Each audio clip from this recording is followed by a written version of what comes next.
Professeur Didier Raoult, que comprenons-nous aujourd'hui de l'épidémie et de ses moyens de contrôle? On ne comprend pas grand-chose en pratique.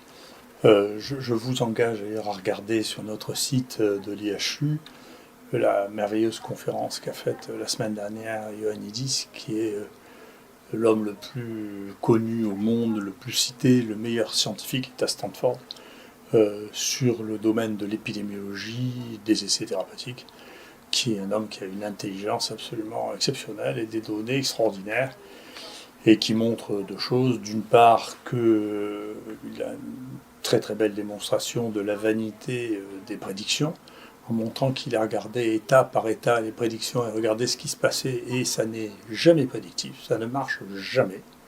C'est un point. Deuxièmement, il a fait une réanalyse, comme j'ai eu l'occasion de le dire, sur toutes les mesures sociales qui sont prises pour contrôler l'épidémie, et qui montre que, en comparant de pays à pays, y compris parmi les extrêmes, la Suède et la France, qui montrent que rien n'est supérieur à rien, et que donc il n'y a pas de mesure de contrainte sociale qui ait fait la preuve de son efficacité. Et je vais vous le montrer par un autre élément qui me paraît très important, c'est un élément qui est issu de notre institut.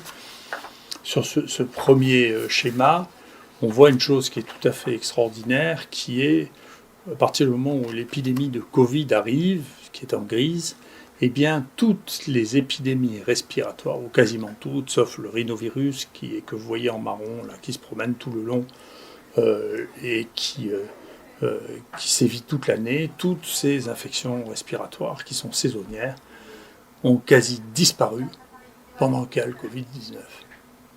Et donc ça veut dire, ça pose deux questions. L'une, c'est, et si on regarde en dessous les gastro-entérites, on a à peu près le même tableau, les gastro-entérites d'hiver, vous voyez, là, et là, pratiquement plus. Ça témoigne de deux choses. La première, il y a peut-être des phénomènes d'interférence entre les virus qui ont toujours fait que c'était difficile à prévoir. Vous voyez que, par exemple, les gens qui prédisent les épidémies de grippe ne pouvaient pas prédire, pas plus d'ailleurs qu'après H1N1, qu'il n'y aurait pas de grippe pendant l'hiver. Cette année, c'est imprévisible. Il y a des phénomènes extérieurs, sociaux, viraux, qui font que c'est totalement imprévisible. Vous voyez bien que d'une année sur l'autre, on ne peut pas prévoir ça. L'autre chose imprévisible, c'est pourquoi parmi les virus respiratoires, il y a juste les autres coronavirus, là que vous voyez en jaune, et puis parainfluenza 3, qui est un autre virus qui normalement n'est pas du tout en cette saison, et qui est beaucoup moins fréquent, et qui est beaucoup moins. Tout ça est totalement imprévisible. C'est la première des choses. La deuxième des choses, c'est que les mesures que nous avons prises de distanciation ou de lavage des mains ou de nettoyage à l'alcool ont probablement eu un rôle bénéfique sur la disparition des infections respiratoires et digestives. Mais pas du tout sur le Covid. Et donc, ça veut dire que toutes les mesures que nous avons prises jusqu'à ce présent pour contrôler le Covid sont totalement inefficaces. Et donc, ça soulève une question, c'est que qui est la nature de mon interrogation scientifique et qui est la raison pour laquelle je suis, et je parais si hostile aux modélisations ou aux prédictions, c'est que déjà quand on connaît la plupart des paramètres, c'est très très difficile. Vous voyez, pour la grippe, qui est une maladie qu'on connaît depuis très longtemps, on ne peut rien prédire du tout. Mais alors pour les maladies qu'on ne connaît pas, c'est encore plus compliqué. Je vais vous expliquer pourquoi c'est compliqué. Les gens sont trop nerveux pour faire de la bibliographie, mais ils devraient faire la bibliographie. La bibliographie, il y a une chose tout à fait extraordinaire qui a été publiée, pas maintenant, en 2014, donc il y a 6 ans de ça. Il y a des gens en Chine, à Hong Kong, qui ont réanalysé tous les cas de la première épidémie du virus qui est le plus proche de celui-là, qui est le SARS. Maintenant, on l'appelle le SARS-1. Et ils ont fait un travail de fourmi pour essayer de détecter tous les cas qui avaient été positifs autour de cet hôtel de Hong Kong, dont on pensait que c'était l'épicentre des choses. Et donc, ils ont regardé le nombre de cas positifs et le nombre de cas contacts. Et sur cette publication qui est accessible, hein, ce que l'on voit, c'est que, en réalité, contrairement à ce qu'on pensait, le SARS n'était pas transmis majoritairement par l'environnement, ni par les contacts directs qui auraient pu être évités assez facilement, mais qu'il y a eu des gens qui ont été contaminés jusqu'à 200 mètres des personnes infectées. Et donc, ça peut expliquer pourquoi on n'a jamais démontré ça pour les autres virus respiratoires, cette distance incroyable qu'il peut y avoir entre les cas infectés et les cas qui vont être infectés, peut expliquer pourquoi nos mesures sont toutes en réalité vaines, parce que nous n'avons pas les moyens d'empêcher que des gens à 200 mètres de là puissent être infectés, puisqu'aucun moyen nous permettrait de faire ça, sauf à mettre tout le monde en prison. Et encore, même si on les met dans des prisons individuelles, vous voyez ce qui s'est passé avec les visons, à la fin tout le monde est infecté. Donc il y a une vraie question qui est que c'est ceci qui montre un échec, l'efficacité des mesures sur les autres virus que nous connaissions, aussi bien de gastro-entérite que d'infections respiratoires, mais l'inefficacité totale des mesures que nous avons sur le Covid-19. Et très certainement par un manque de connaissances. Donc ce qu'il faut développer, ce n'est pas des modèles, ce n'est pas des mesures prises dans le moment de l'angoisse, c'est d'essayer de comprendre comment se transmet ce virus que pour l'instant, nous ne connaissons pas. On ne sait pas assez ce qui se passe, on ne sait pas avec quoi c'est corrélé. Donc c'est un premier problème de fond sur lequel il faudra bien essayer d'avancer. Et qu'en est-il des variants ? Alors pour les variants, les choses ne sont pas plus compréhensibles que pour le reste, en réalité. Donc si on regarde les données qui sont disponibles sur le site de dépôt international des séquences, voilà ce que l'on voit en France. Et donc, dans les variants que nous voyons en France, celui-là, celui qui est le plus fréquent, semble être né en France. Les premiers cas décrits, c'est nous et les gens d'Occitanie qui le décrivent. Et puis celui-ci qui est assez fréquent est né en Espagne. Il est toujours assez fréquent actuellement. Et celui-là, c'est celui qu'on appelle le variant anglais, dont je vais vous reparler.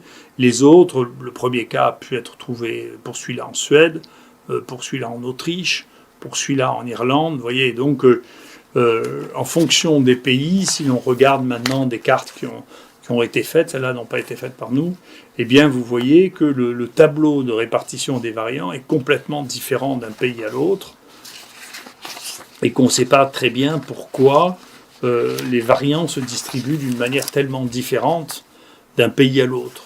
Vous voyez ? C'est très... Alors ici, ce que l'on voit au Danemark et en Hollande, en rouge là, c'est les variants dont on sait qu'ils viennent des visons. D'accord ? Donc ça, c'est les visons. Ça. C'est les variants dont on sait qu'ils viennent des visons. Ceux qui sont dérivés des visons, ceux-là, on ne les connaît pas et nous, on continue à avoir des doutes sur le fait que le 4, là, n'est pas un variant qui est venu des visons. Vous voyez qu'il apparaît presque en même temps que chez nous, au Danemark et en Hollande. Et donc, on se pose vraiment cette question de savoir s'il est pas, c'est pas quelque chose qui a d'abord circulé chez les visons. Et à propos du variant anglais, qu'en est-il ? Alors, ce qu'on appelle le variant anglais, c'est un variant qui a une mutation sur le base 501, qui est dans la spike, c'est-à-dire qui est le peptide qui déclenche le plus d'immunité et contre lequel est dirigé le vaccin. Si on regarde où est-ce que ce variant est apparu, en réalité, très très précocement, ici, en avril-mai, il commence à apparaître en Hollande, puis en Angleterre, et puis il se répand petit à petit. Mais les couleurs ne sont pas liées à des variants différents, cette fois-là, c'est des pays différents. Et puis, il explose en Angleterre. Mais, encore une fois, en Angleterre, comme dans le reste du monde, l'intérêt pour les mutations et les variants a été très tardif. Moi, je vois, on a reçu vraiment, quand on a commencé à vouloir publier nos premiers variants à partir du mois d'août, on s'est fait rejeter par Eurosurveillance, qui est le journal de toute la veille épidémiologique, 2 fois de suite, en leur disant, mais écoutez, on a des variants qui sont atypiques, qu'on n'a jamais vus, qui ont été importés d'Afrique du Nord, c'était notre Marseille 1. Donc ça n'intéressait pas les gens, il a fallu que finalement il y ait une déclaration du gouvernement anglais pour que ça devienne important. Et c'est très important parce que si vous regardez cette vidéo extraordinaire de Ioannidis, il vous dira qu'il semble que l'erreur majeure des gouvernements, c'est que la plupart d'entre eux n'ont jamais pensé par eux-mêmes. Ils n'ont agi que par imitation de ce que faisait le voisin. Et donc c'est seulement quand les Anglais ont dit « mais attendez, nous, maintenant 90% des trucs, c'est quelque chose de nouveau », que les gens ont commencé à regarder ce que les autres disaient. Nous, on nous a dit plusieurs fois, on a même rapporté qu'à la télévision, il y a des collègues qui disaient qu'il n'y avait pas de mutants, qu'il n'y avait pas de... C'est parce que, plutôt que de regarder les données, d'analyser les données, eh bien, ils écoutaient ce que disaient leurs voisins. Alors ils disaient non, nous on n'a pas, et vous n'avez pas. Donc il n'y en a pas. C'est de la tradition orale, antérieure à la tradition écrite, si vous voulez. C'est de l'imitation de comportement qui est carrément celle des primates. Nous, on a un cortex dont on doit se servir pour regarder, analyser les dates, parce que dans ce que je vous explique, comme d'habitude, bien entendu, ce que je vous explique, c'est que c'est pas prévisible, c'est qu'on ne sait pas contrôler ça. Donc il faut essayer d'abord de comprendre, et ensuite on pourra prendre des mesures adaptées. En revanche, il apparaît de plus en plus clair sur le 501, ce que moi j'ai écrit, et pour l'instant on s'est fait rejeter le papier, mais on n'est pas inquiet. Il y a maintenant 5 personnes chez qui on a vu apparaître cette mutation 501 pendant qu'ils étaient traités par du Remdesivir.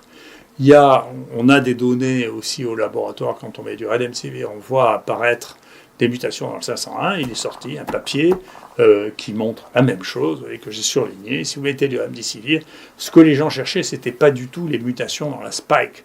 Ils cherchaient à voir en combien de temps le virus devenait résistant au Remdesivir. Donc ils ont vu qu'il devenait résistant au Remdesivir. Mais comme ils ont eu la prudence de tout séquencer, ils se sont rendus compte que, bien entendu, il y avait des séquences aussi ailleurs, parce que c'est un agent mutagène. C'est pas seulement la pression de sélection, c'est que c'est un agent qui entraîne la mutagène. Et parmi les mutations qu'ils observent, eh bien, il y a la 501. Ce qui expliquerait que la 501, la mutation 501 soit apparue dans plusieurs endroits à la fois, bien entendu, probablement favorisée par l'association d'anticorps spécifiques avec le Remdesivir, d'anticorps contre la spike avec le Remdesivir, mais parfois simplement avec le Remdesivir, parce que c'est un agent mutagène et que parmi les mutations observées, il y a des mutations observées dans la spike. Donc, personnellement, je pense qu'il y a de plus en plus d'évidence que cette mutation est liée à l'usage du Remdesivir, et je mets les uns et les autres en garde contre l'utilisation du Remdesivir chez des gens qui sont des porteurs prolongés de ce virus, et surtout, je pense qu'il devrait y avoir des consignes de l'État gageant qu'il faut absolument séquencer tous les échecs thérapeutiques après Remdesivir, parce que les gens seront surpris de voir la fréquence des mutations après les échecs thérapeutiques de Remdesivir. Donc le Remdesivir donne des échecs thérapeutiques évidents, ça ne marche pas parce que les virus deviennent résistants, et deuxièmement, il favorise l'apparition de mutants qui éventuellement poseront des problèmes ultérieurement pour la couverture vaccinale.